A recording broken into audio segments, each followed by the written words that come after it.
I'll be the first to say that South Bend is already a special place, but the real question is what can we do to make it more special, of course. A lot of times people have said, is it a chicken or an egg question? Which comes first, the amenities or the residential? And then that answer's been, that's really been answered by developers across the country already. The residential, the rooftops need to precede the amenities in many sense. So if we're talking about some of those services people are craving in the downtown area, maybe that full service grocery store or that drugstore or some more of those retail options. Well, we need more people living downtown, and then with more people living downtown, we'll see more bars, restaurants, nightlife, entertainment venues pop up. And the best way to get more folks downtown is to do more marketing to the Michiana area, letting people know of all the positive momentum and things that have taken place in the past 2 years, making downtown what it is now. I'm actually going to ask you to be actively engaged in the process by scoring where we're walking on a 0 to 10 scale. Because when we stop, I'm going to ask you for your score. You're not just along for the ride.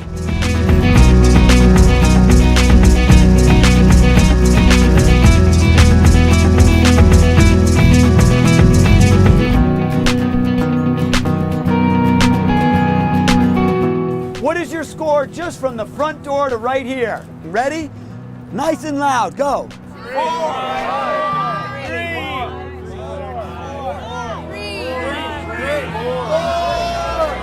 All right, I heard a range from 2 to 5-ish, with an average about 3.5. Means I didn't hear 10, I didn't hear 0. No ramp down from the hotel. No ramp, so actual right think. Remember, somebody in a wheelchair, how would I get down, or in a stroller?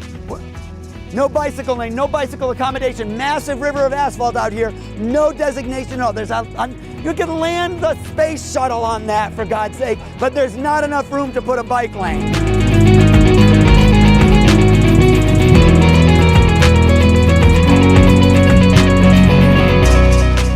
Downtown is the face of the community. It's what leaves an impression on people in terms of what they think about a community. We're downtown because we wanted to be a part of what we see as a real renaissance. With the kind of leadership that we've got now, the kind of enthusiasm there is, the way people are feeling now about downtown, and some of the changes that have already been made.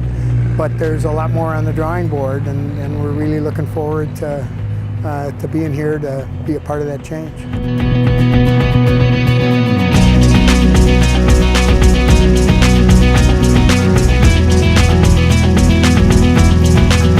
Any other things that you like? Smelled like food. Olfactory benefits. Excellent. You know, I mean, you got any stretch that has a giant place dedicated to chocolate's got to get some points, right? Why didn't I hear 10? No residential nearby. So where are the people living that are going to populate this at 7 or 8 o'clock tonight? I want that restaurant never to consider closing at 2. I want it to be hopping. I do not want to feel like I'm rolling the sidewalks up at 5 or 6 p.m. Okay, crossing the bridge that way. Head on out.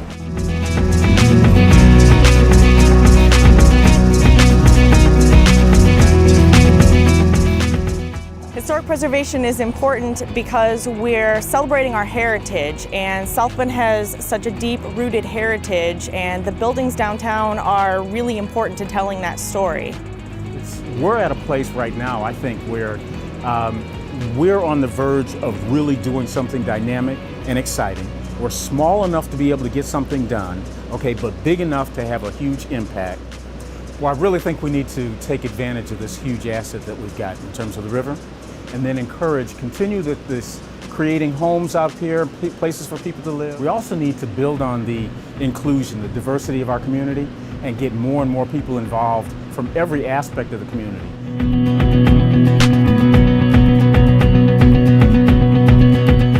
Find kids go on walks like this, of all ages, by the way, and they aren't bound by what we can't do because the zoning ordinance doesn't say it, or the MUTCD, you know, the Manual on Uniform Traffic Control Devices, says you can't stripe a sharrow there. Well, they don't know that, so they say, why can't people bike across this bridge? You could find your inner 15-year-old boy who doesn't take no for an answer.